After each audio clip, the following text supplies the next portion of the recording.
मीरपुर नाम के शहर में तेजस अपनी पत्नी नीरू के साथ रहता था। पति पत्नी दोनों ही नौकरी करते थे। एक दिन तेजस गांव अपनी माँ के पास फोन करता है। हेलो, प्रणाम माँ। जीते रहो माँ, तुम दादी बनने वाली हो। अरे वाह, ठीक है बेटा, मैं कल ही आती हूँ। जब माँ जी शहर पहुंची तो बेटे बहू ने बहुत अच्छे से स्वागत किया। लीजिए माँ जी चाय। अरे गर्मा गर्म पकोड़े ले आओ माँ के लिए। नीरू रसोई में गई और 2 मिनट में ही पकोड़े ले आई। जी ये लीजिए। बहू जादू से बनाए हैं क्या? अभी तो रसोई में गई थी। यम्मी। माँ जी, शीला रसोई में पकोड़े तल रही है, मैं बस लेकर आई। हे भगवान, मेरा धर्म भ्रष्ट कर दिया तूने। अब तो गंगा जल से शुद्धिकरण करना होगा। दूसरे दिन, माँ जी मैंने नाश्ता बना दिया है, ऑफिस जा रही हूँ। पर अभी तो घर का सारा काम पड़ा है। शीला आती ही होगी, झाड़ू पोछा बर्तन कपड़े वो सब कर लेगी। हमारे जमाने में घर का सारा काम हम ही करते थे। जी माँ जी, आप बहुत होशियार हैं, मैं घर ऑफिस दोनों नहीं संभाल पाती। तो जरूरत क्या है घर से बाहर जाकर चाकरी करने की? वैसे भी घर का काम खुद करने से घर में बरकत आती है, समझी? पर माँ जी।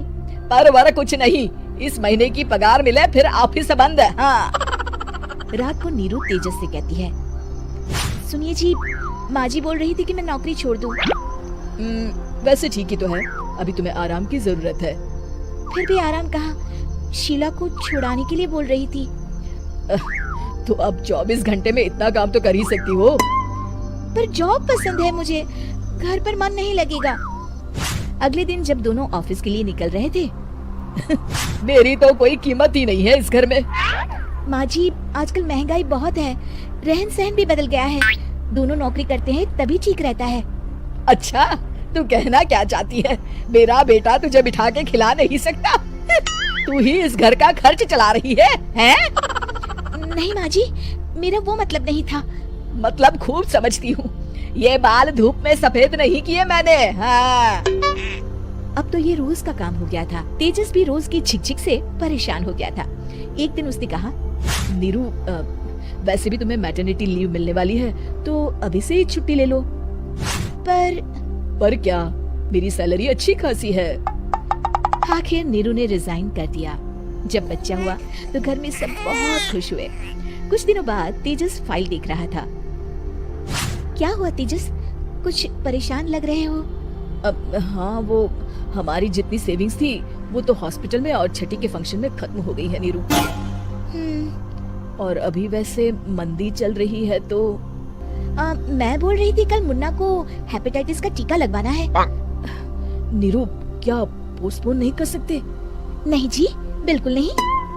अब तेजस को समझ में आ रहा था कि उससे गलती हुई है। पैसों की कमी का असर घर के माहौल पर भी पड़ रहा था। अगले दिन, बेटा मेरा चश्मा और ये दवाइयाँ ले आना, पर्चा देते हुए माँ जी ने कहा। जी। तेजस, मुन्ना के लिए दूध का डिब्बा और डायपर भी ले आना, और ये किराने के सामान की लिस्ट है, इसे भी लाना है। तेजस गुस्से में लिस्ट मरोड़कर फेंकता है और चिल्लाता है, पैसे क्या पेड़ पर उगते हैं? ये ले आना, वो ले आना। अरे पर ये जरूरत का सामान ही है। वो गुस्से में बिना कुछ कहे ऑफिस चला गया। अरे लंच तो ले जाइए। नीरू दौड़कर डिब्बा पकड़ाती है। एक दिन खाना खाने के बाद, नीरू, अब तो मुन्ना कुछ बड़ा हो गया, तो अब तुम वापस ज्वाइन कर लो ना जॉब। पर इस रिसेशन में जॉब मिलना बहुत मुश्किल है। ट्राई तो करो। फिर मुन्ना? माँ जी है ना, और एक फुल टाइम मेड भी लगा लेंगे। पर माँ जी, उन्हें तो पसंद नहीं। तभी माँ जी वहाँ आ जाती है और प्यार से नीरू के सर पर हाथ फेरते हुए बोलती है, अब मेरी समझ में आ गया बहू, पहले के और अब के समय में अंतर है। तुम काम शुरू करो, मुन्ना की जिम्मेदारी मेरी। मेरी प्यारी माँ जी। ये कहकर नीरू उनके गले लग गई। शिक्षा, परिवर्तन संसार का नियम है, हमें भी समय के साथ चलना चाहिए। उम्मीद है कि आपको हमारी ये कहानी पसंद आई होगी। कृपया हमारे चैनल को सब्सक्राइब करें और सभी अपडेट्स के लिए बेल आइकन जरूर क्लिक करें और हाँ, वीडियो लाइक और शेयर करना मत भूलिएगा। Bye bye.